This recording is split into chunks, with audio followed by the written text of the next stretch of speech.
Welcome to Combos from the Couch by Lifestance Health, where leading mental health professionals help guide you on your journey to a healthier, more fulfilling life. Hello, everyone, and welcome back to Combos from the Couch.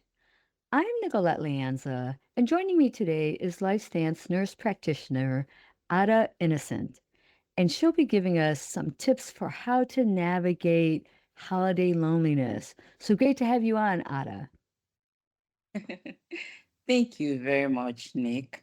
I think it's a wonderful time for us to speak about holiday loneliness. And like you rightly said, my name is Adalbi Innocent. I'm a doctorally prepared psychiatric mental health nurse practitioner, and we both work for Lifestance Health. Yes. Yes, definitely. The holidays are often portrayed as this magical time filled with warmth and togetherness. But for so many people, the reality can feel quite different. Whether you're grieving a loss or simply feeling disconnected from others, holiday loneliness is incredibly common. And so I'm glad that we're having this important conversation today. And I know you told us a little bit about yourself. We'll get started. What led you to become a nurse practitioner? Very good question, Nick. I think, everyone, this is a question everyone would like to blow their horn about. But for me, it's a very simple answer. I think my journey into this field was inspired by my desire to just make a meaningful difference in people's lives, especially people who are struggling with their mental health.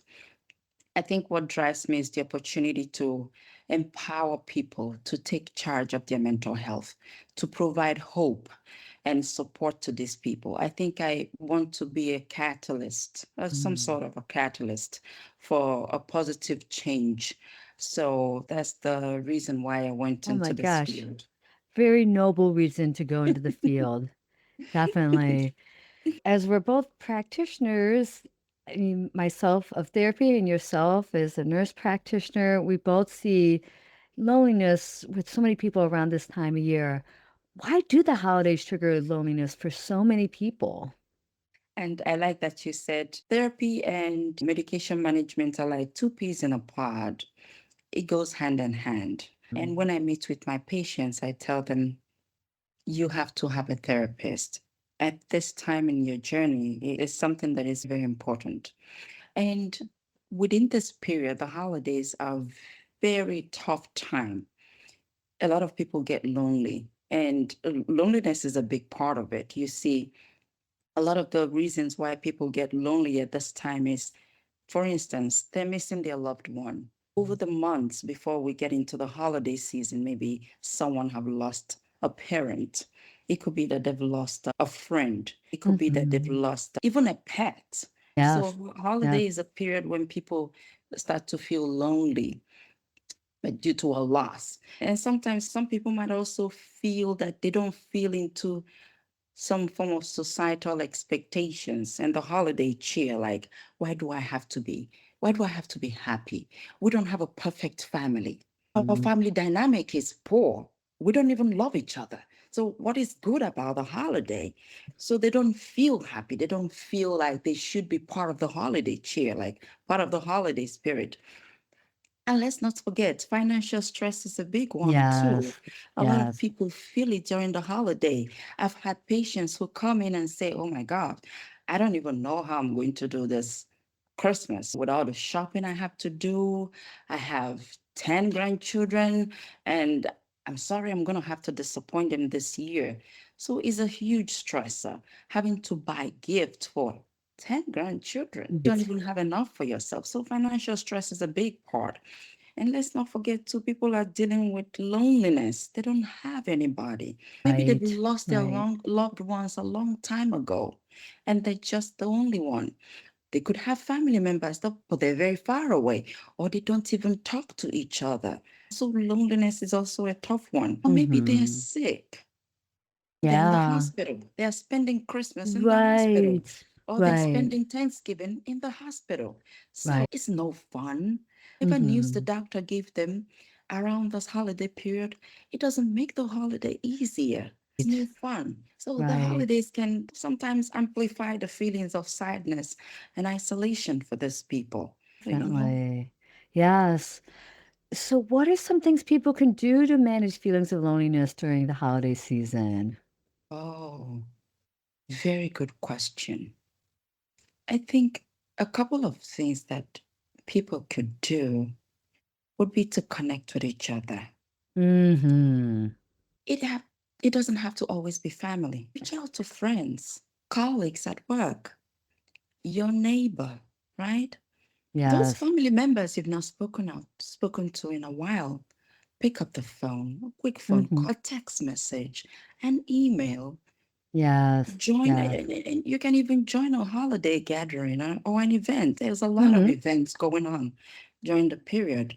It could be at Right. the civic center, at the town hall, whatever the case may be. It could be at the community centers, your church, whatever the case may be. You could also meet up your friends for just a simple cup of a coffee, for a walk.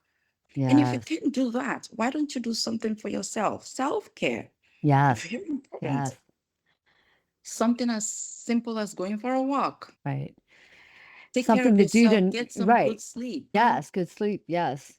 Go watch a movie, grab some popcorn and a drink, go see a movie. Something that brings joy to you. Go to a spa, get your hair done, get your nails done. Even men Mm-hmm. get pedicure too, not only Mm-hmm. the women. I go to the Mm-hmm. salon and I see men coming with their spouses or their girlfriends, and they get these things done. It's self care. Something Mm-hmm. else you could do could be giving back to the society. You Yes. could volunteer at a local organization or a charity, spread the love, help out.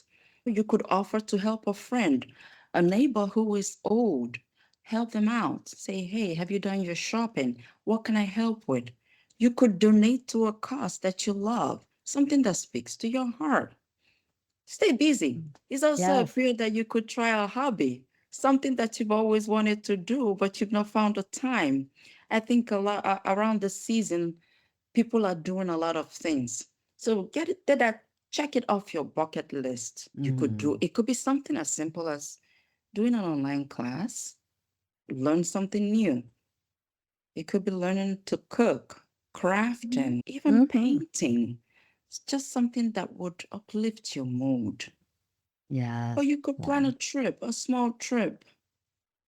Mm-hmm. Sometimes it doesn't have to be something that you have to go abroad. It could be within the state. Go Mm-hmm. somewhere you've not gone to before. Do your research.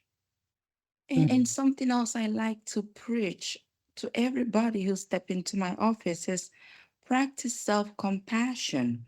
A lot of times we preach, forgive people who have hurt you. We forget to forgive ourselves. We forget to be Yes. kind to ourselves.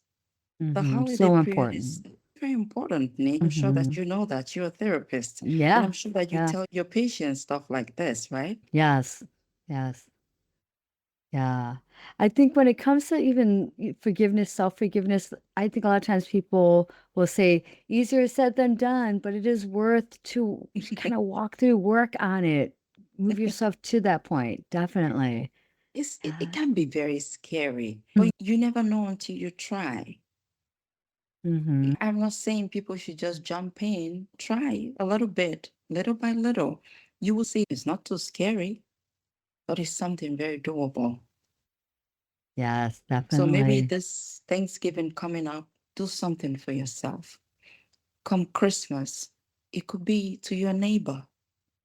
Come New Year, you could call up a friend or a family member. As time Mm-hmm. goes on, you would find that you even be able to do more. Mm-hmm. Yeah.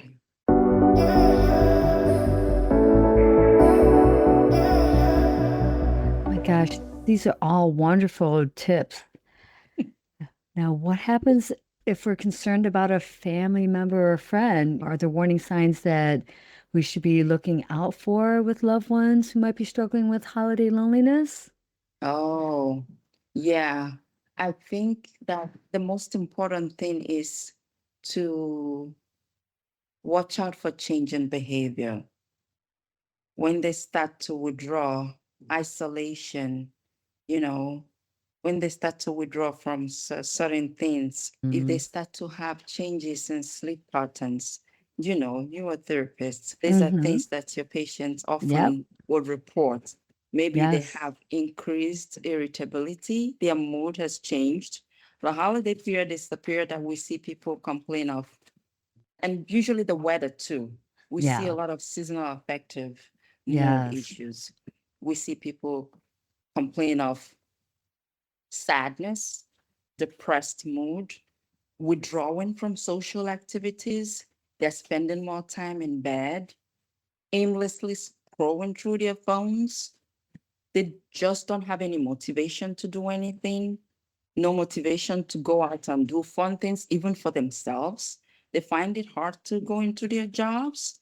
Maybe they might also mention isolation or feeling of disconnection. Maybe they mention to their friends or their colleagues or family members, or maybe they might mention feeling stressed or overwhelmed, or generally just talking about sadness, feeling of Mm. sadness, emptiness, hopelessness. So sometimes even verbal cues like, I don't have anyone to spend the holidays with, so what's the point? I don't want to feel like a burden to other people.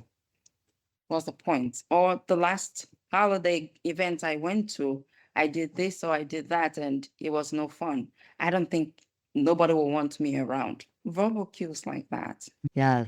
Important to pay attention to those for Oh sure. yeah, absolutely. Absolutely. I Any other think in? when we notice things like that, it's imperative that we reach out to those people, check in on them, listen to them, show them that we care, involve them Mhm. in our own activities if we can, at least extend, let them know Mhm. that we have enough room to share with them. Love that. Any other insights you'd like to share? If we've tried everything that I've just explained, if or else, you could refer them to your therapist or to Hmm. your med provider. You could help call the NAMI line for them, Hmm. crisis desk line for Yes. them, stuff Yes. like that. You could also offer things that have worked for you. You could offer those cues, those advice. Share what have helped you through your own difficult time. Share Hmm. those with them too.